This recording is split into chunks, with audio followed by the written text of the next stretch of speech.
Hey, so welcome back to the podcast of Joseph Clough. My name is Joseph Clough, and you can find more information about me at josephclough.com for all your hypnosis CDs and MP3 downloads. And you can find my blog at josephclough.com slash blog, and there's lots of free audios there, lots of videos, and my new interesting venture, hopefully it's going to be ready by the time this comes out, which is josephclough.tv. So ultimately, it's all my videos in one place, so you can be able to just see all of them and have wonderful learnings to really aim to be your potential, to be able to learn the skills and the mindsets to be able to do that. So today we've got a real wonderful podcast, and I've been if you remember on my fan page on Facebook, I was saying how excited I am about this, because it was probably about a few weeks ago where I run my self-development talks once a month in Cambridge in England. And we had this wonderful speaker there, and I was really blown away by this wonderful journey, how someone can really let go of fears and anxieties, let go of the things which really stop them being their potential. And today we've got that guest on this podcast, which is Menna van Praag, and she's got this wonderful book, who is actually with Hay House. Now, if you don't know who Hay House is probably the biggest publisher in self-development, and you've got to be really top class to be able to be an author with them. So we've got a real honor here to have Menna van Praag. So welcome, Menna. Thank you. So Menna, what I'd like to do really at first is to really ask you about this book that you've done. I mean, if you could just tell me a little bit about it, what would you say about it? Well, my book, Men, Money and Chocolate, is about a number of things, mainly self-belief, courage, having faith in your dreams and making them come true. It's very autobiographical. It's about my life from when I was full of fear and self-doubt and self-loathing and really wanted to be a writer, but I never could do it. And I just did lots of waitressing and that kind of thing. And I picked the three themes that meant most to me in my life, which was men, relationships, money, success, chocolate, pleasure, and wrote about them. And if we were to maybe just go back, usually, I mean, I remember you actually saying this on the talk, in fact. You said that you used to have some of these fears which would actually stop you. I mean, if you were to say how you were before you actually wrote this book, how would you say that you were like? I mean, what kind of mindsets do you have? What were you actually experiencing? I mean, were you happy with your life? No, not really. I was filled with self-doubt. That was my main thing, and I always dreamed of being a writer, and since I was 19 it kind of crystallized when my English teacher read something that I wrote and said that it could be published, and it kind of got me going, and I thought, oh, how wonderful. And then I spent the next 10 years writing many manuscripts and sending them off to agents and publishers, and just nothing happening with them. And I was very much, I spent many years, many long hours doubting myself and thinking that I was never going to achieve my dreams and wanting to give up. And that was pretty much my life then. So it was always feeling like I wasn't happy with where I was, and I wasn't happy with who I was. So that's really been my journey. So, I mean, I'm sure so many people can actually resonate with that, because people have these blocks, they have these mindsets, but they have these dreams at the very same time. Now, how did you actually begin to let go of those things which were holding you back? Well, I read a lot of books, the kind of average Hay House books, self-development. I went on lots of workshops. I'm very blessed to have my mum, who's a life coach, Vicky van Praag, and she's always kind of given me free coaching, which is nice. And she never let me give up on my dreams. And my husband's always been very supportive. And I remember many kind of dark nights of the soul when I'd say, should I give up? And he'd say, no, you shouldn't, which was always very nice. And I was pretty determined, I suppose. I promised myself when I was 21 that I would give myself until I was 30 to become a writer. And I told my husband the same thing. And then I just waitressed and wrote and wrote and wrote. And there were many times where I thought, maybe I should give up. But with the help that I got, I just kind of kept going until finally I was about to turn 30. And that was when I wrote Men, Money and Chocolate. I mean, that's quite an interesting point, really, because I don't know where this quote came from, but they usually say that you are the sum of the 5 closest people around you. And from what you're saying, like from your husband, your mother, you really had that support in your life. Yeah, that's interesting. I had, those were the 2 main people in my life. And I didn't really, I had friends, but I didn't really have friends who kind of knew what I was going through. Most of them were just sort of content with what they were doing, or they didn't have any great ambition, or they didn't have something that they really wanted to achieve in their life. And then I met this couple who run these workshops about enlightenment and that kind of thing, called Errol and Shia Kane, and they really supported me to keep going for my dreams and for what I wanted. So I've always found kind of inspiration and support with people, the 2 people closest to me, and then other people. And I'd read like biographies of great writers, especially people who took a long time to get published. I was like totally obsessed with writers who took a long time to get published, because like it took years for me to get published. And so I'd read things like Stephen King's book on writing, where he said that he hammered this massive nail into the wall and like stuck all his rejection letters on it, and then finally the nail fell off the wall and it was like a foot long or something. And there's so many, and I would really find inspiration from all these people who'd suffered so much rejection and disappointment and who kept going. And I find that so inspiring, and I wanted to write a book about that myself. I mean, I think that's a really important point, really, because I do the exact same thing. I like to read autobiographies very much on the entrepreneur side of how people are in a situation where they have a lack of, or they have like a fear or a scarcity, but then they begin to make this decision in their life. They say, okay, this is it, and there's what I'm actually going to commit myself in achieving. Like yourself, you actually put a date out that when you're going to do it. So it's like, what did you say, when you were 30? Yeah, by the time I was 30, I gave myself until then 9 years. Fantastic. So it's really important. And I mean, another thing, just thinking about it right now, is about taking action, isn't it? Yes. I mean, for me, that was the biggest shift that I made, because I think it was interesting that I gave myself this time, because then in a way I didn't take massive action during those 9 years. It wasn't until like 2 months before I was about to turn 30, I thought, oh my God, it's going to happen. So I better get on with it. For the first 9 years, I kind of, I allowed myself to be very passive, and I didn't step outside my comfort zone. So I would just write a book, send it off to agents, send it off to publishers, get rejections. And it was almost in a way like I was expecting that. And I think that's very important about how, what you expect from the world and what it gives you. That was a big shift for me towards the end, because I kind of had a mind shift. I stopped thinking that I had to wait for the world to give it to me, and that I had to go out and get it myself.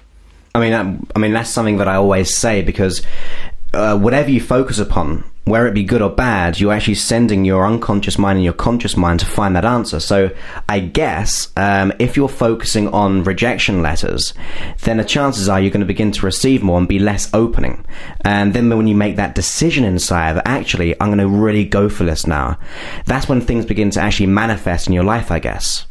Yeah, absolutely. Because I think, I didn't realize it at the time, but I was very much in this kind of victim mentality. I really didn't have any self-belief. I really didn't expect to get, yeses. I expected to get no's. And every time they come, I'd think, oh God, another no. But, I knew that they would come. And that was, for me, that the first step was the shift into self-belief. And that's kind of in Men, Money and Chocolate, I wrote about these themes, and that was the first theme, where you have to believe in yourself, like believe that you deserve to be happy, that you deserve to have what you want, and that it's possible, that you have the talent to do it. And of course, it doesn't just take talent, it takes courage and it takes guts.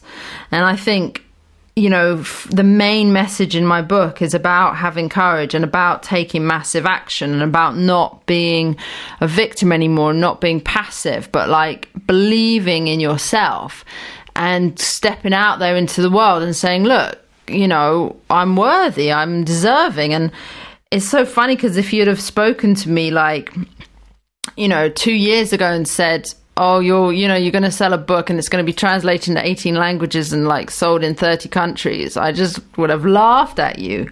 And now, because my mind shift's so different, it's like, oh, that's nothing. What next, you know? Fantastic. And I think when you make that decision, I mean, the way I see it, it's about taking responsibility for your life. Because I think it's too often that we actually buy into other people's expectations, or our family's expectations, or society's expectations of what we think we can achieve. But I think when you take responsibility and rather buy into excuses and reasons as to why your life isn't how it is, and you move on to the cause side of the equation, it means you actually assume responsibility. So it's actually in your hands. And I think that's exactly what you've done there. You've had to take responsibility and be bold.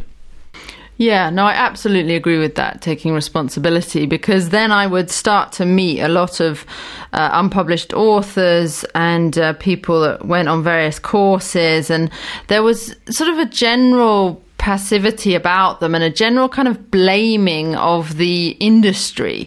And I even co-wrote something in one of my dark phases with a friend of mine who I met about some writers who couldn't get published. And you know, there's this feeling that the publishing industry is against you and that the agents won't see you, and you know, there's this kind of group mentality that the world is difficult and problematic, and it's really, really hard to get what you want. And I totally bought into that. And, you know, that was my mindset. And then I found other people to, you know, validate that mindset. And that's why I found it really important that when I didn't know like lots of inspirational people, that I would read what they wrote about their life. And then when I shifted my own thinking, I wanted to write a book that then other people could read and get inspiration from, to validate their thoughts as well.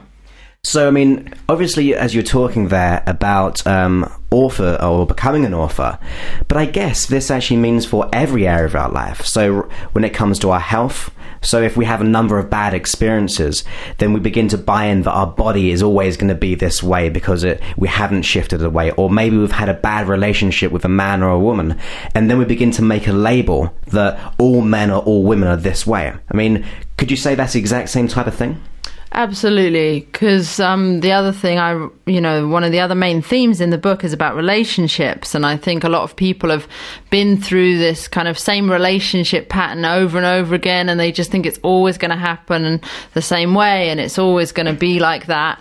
And it is kind of this, you know, for me, this mind shift is like expanding your mind to see the possibilities of what is out there. And it's just amazing that we only see this tiny little thing, and then we think that that is the world. And the other thing that I've always found very inspirational, if I didn't have like the people around me, was films. And I'm thinking right now of that film, The Truman Show, where like he's kind of trapped in this world that isn't real, and he thinks it is, and then he sails across this world, and he realizes how much bigger the reality is than what he's seen. And my mom and I used to always say, that we kind of have this wallpaper over our eyes, or we just see this little room, and we don't kind of poke our finger through the wallpaper and just look and see what's on the other side.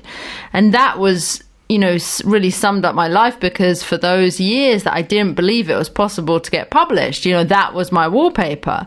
And then suddenly my wallpaper shifts, and then I get published. And of course that's the way life works. I mean, it's a wonderful metaphor, really. So if you were to maybe advise someone, whether it be because they've been stuck in a rut in their health or their relationships, maybe they're having that same old pattern or being the same type of person all the time, or maybe it's in their career where they're stuck in a job which they really don't get joy from, what would you suggest that you'd actually maybe advise them to actually do? What would be like one tip that you can actually give them right now? Well, I got this lovely email from this woman the other day, and it was really inspiring. And she said that she had the same experience that you're talking about there. She's in this job and she doesn't like it, and she found my book accidentally in a bookshop, and she took it and she actually sneakily read it at work in one day under her desk. And then she did what the main character in the book does, which is what I did as well, which is kind of, I literally just took 2 weeks off my waitressing job and sat down and wrote the book, Men, Money and Chocolate, that I'd always wanted to write. And it was like I needed to kind of take myself out of my environment, out of the people I was always around, and just cut myself off from all of that input and do something really, I just said to myself, just act as if you believe in yourself. And this woman did that exact same thing. And she took, I think, a month off work, and she always wanted to be a singer. And then she read the book to inspire her because it kept telling her about being bold and having self-confidence and keeping on going for it. And then she recorded a bunch of songs and then sent them out to music things. And then she was on the Hollyoaks doing some music thing the other day, and she wrote to thank me. And I was so inspired by that because it was kind of parallel to what I did myself. I mean, it makes you feel so good knowing that you can actually, having gone through this experience yourself, that you can actually pass this on to other people now. So you're the proof that you can get out of a rut, you can make changes in your life, and by this book you can actually kind of show your story in actually how to get where you want to be. Yeah, definitely. And I kind of feel as though, in a way, it's not me personally.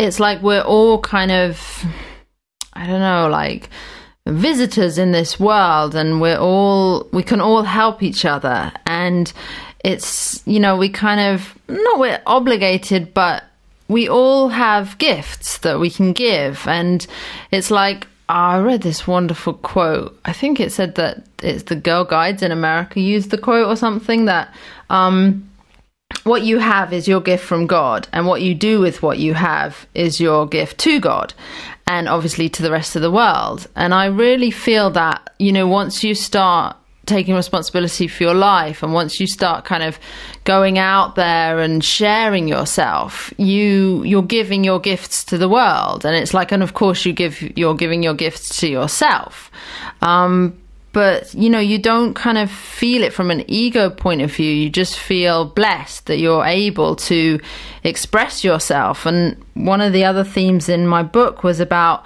not doing something because you want to be successful, although of course that's nice, but just doing something because you need to do something. You need to say something, you need to express something inside you, and then other people will be touched by that, and that will touch you too.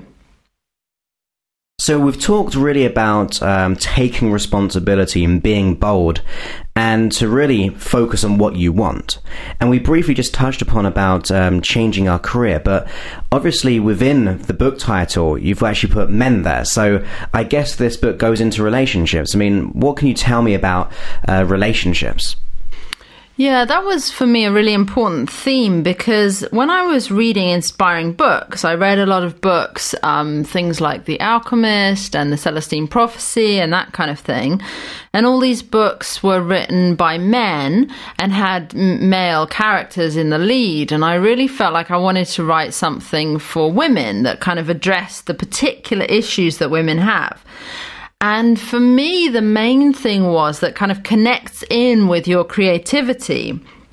is that women often, when they get into a relationship and they fall in love, they can kind of stop really being themselves and just think that the man's going to make them happy, and then they kind of give up their own identity and just become like half of a couple and become less of themselves. And that was something that I definitely experienced in relationships before I got married. And that was something really important, that I wanted to encourage women to, always be themselves and to have something that was just theirs, that had nothing to do with the relationship. So that was where the creativity came in. And for me, it was focusing on my writing and being a writer, and not, surrendering that because I'm in a relationship. And the other thing that was so important to me was about women giving up on themselves. And from the male point of view, because I've actually had male readers say that they like the book too, which surprised me because I never thought, I wasn't thinking I was writing for men. I mean, I wasn't excluding men, but I wasn't like specifically focusing on them. But I had some male readers who said that it was great to see inside the heart of a woman, to see why women change often in relationships. Like, they start out all kind of sparky and vivacious and like full of life, and then they kind of slowly close down all their aspects of themselves and just become someone who's at the beck and call of their boyfriend. I mean, why would you think that that actually happens?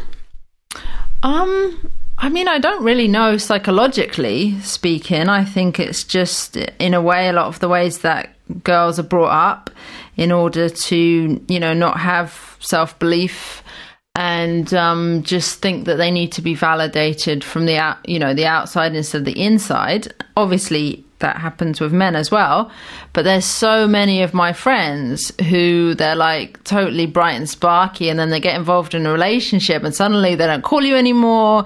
They can only come out if the guy's not busy, and all that kind of thing. And I just felt like that was a really important issue that needed to be addressed. So knowing that would be the case, what would be the flip side of that? I mean, if you can imagine that many people can fall into that trap of maybe losing their independence or buying into their partner's world, and it's like revolving around them, really. What would be like the flip opposite of that? What would be like a healthy mindset to have when it comes to relationships or behaviors in that way? Well, I think that we're like, the human relationship is reflected in nature. It's like, either everything keeps growing and expanding and getting bigger, or it's kind of shriveling and dying. And there's no really plateau. I used to always believe that you could kind of reach this plateau of happiness and then just stay there and everything will be all right, and you could just like coast along until you die. But I found that in love, like in life, as in, career and that kind of thing, you kind of have to keep growing and you have to keep putting yourself out there. So it's like, if your relationship's not getting better and better, then there's something's wrong there, that you're not going outside your comfort zone, you're not opening yourself up to more and more intimacy, and you've kind of becoming, each other's crutches in a way, and you're retreating from the world, which I've certainly done before. So I really feel that you're either putting yourself out there and doing things that you find scary and your life's expanding all the time, or you're not. And I think that's another huge theme in my book. I mean, I completely agree with you when it comes to, if you're not growing, you're theoretically going backwards. And it's really important to, like even just doing this podcast right now or writing a book, it means we're actually learning. And I think we're all here to learn and grow and evolve, really. And if we're not learning, then we're not really getting anywhere, actually going backwards, really. So it's really important when it comes to relationships that we still become independent, I guess, but really just continue to grow in whoever we are. Absolutely. You hit the nail on the head there. People, your partner and you are supporting each other. You're supporting each other to become the best versions of yourself, the most courageous, the happiest, the most loving. And it never stops. The whole journey of life never it doesn't end until you die. And you can just keep doing more and more things and keep, putting yourself out there more and more. And it's like we've been given this gift, and the world is so amazing once you get out of your own head, and once you stop thinking that there's something wrong with you and that you can't do something. Once you let those negative beliefs drop, then you step into the world and you think, gosh, this is amazing. I can do anything I want. So what am I going to do? I mean, so when you got to this point yourself, and you made that decision, how did that actually change how you saw the world around you? Well, I started seeing things in terms of opportunities instead of in terms of rejections. And there's this wonderful thing that I think Woody Allen said, that if you aren't getting 5 rejections a day or something, then you're not putting yourself out there enough. Be that in terms of relationships or work or anything. And I loved that, because I used to think, if I'm not getting rejections, that means I'm doing well. But of course, it just meant that I was staying inside my comfort zone and I wasn't putting myself out there. So it's like you have this completely different view of the world, instead of looking at it as small and limited, you look at it as limitless and huge, and you see yourself as capable of doing anything that you want, instead of of just doing this tiny little thing. And you realize that what anyone does starts with what they think. And that, to me, was key. Absolutely. So, your thoughts create those feelings, and those thoughts and feelings create actually the behaviors that you have. So if you're having the wrong thoughts, it's obviously going to make you feel a different way, and it's going to produce negative results.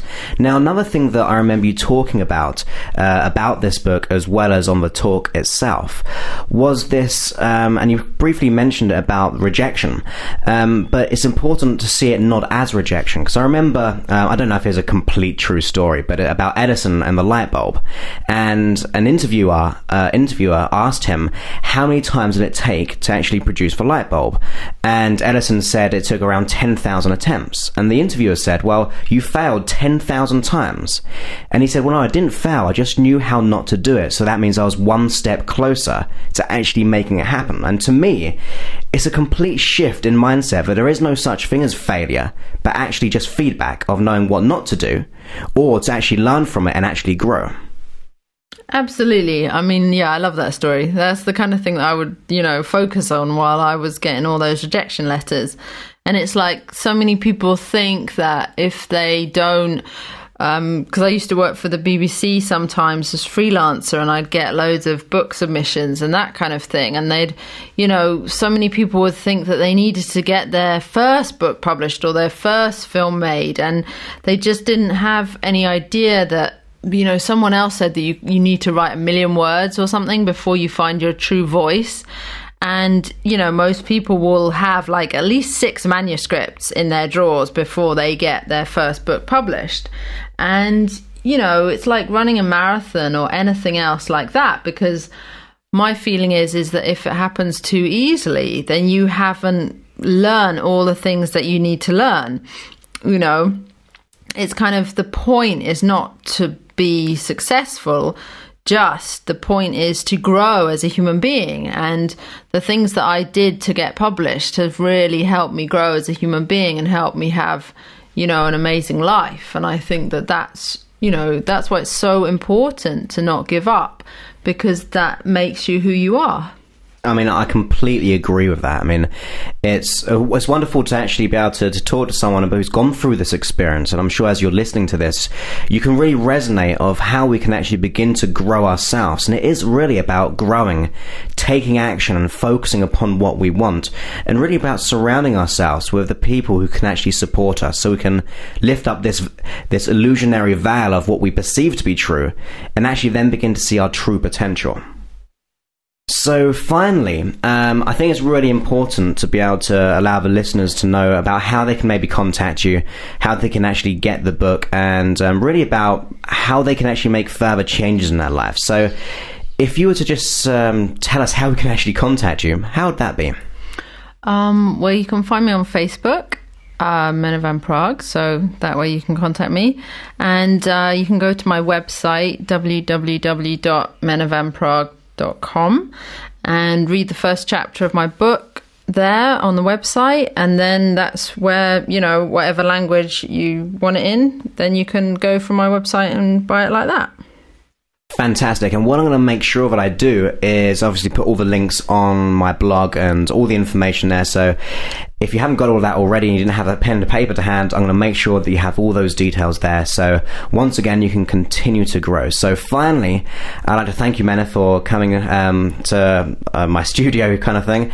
And thank you for sharing your wisdom, because it is really inspirational, and everyone loves to be able to hear how someone's overcome issues and how we can actually learn more by doing so. So thank you ever so much. Thank you. So I hope you enjoyed that podcast. You can find more information about me at josephclough.com, and also you can find this on the blog at josephclough.com/blog. So I'm going to put all the information about Menna and how you can contact her, ask her questions, and really just begin to grow. So I hope you enjoyed that podcast, and I'll speak to you very, very soon. Thank you, and bye-bye.